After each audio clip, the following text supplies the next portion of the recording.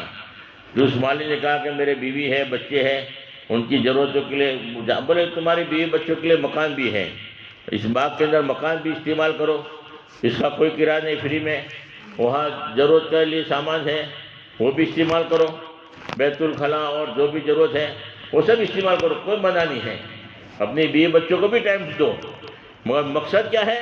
اس باغ کی رکھوالی کرنا، اس باغ کو میں جیسا چھوڑ کے جا رہا ہوں ویسا سنبھال کے رکھنا، اس کو برابر پانی دینا، اس کو برابر رکھوالی کرنا، یہ تمہاری ذمہ داری ہے۔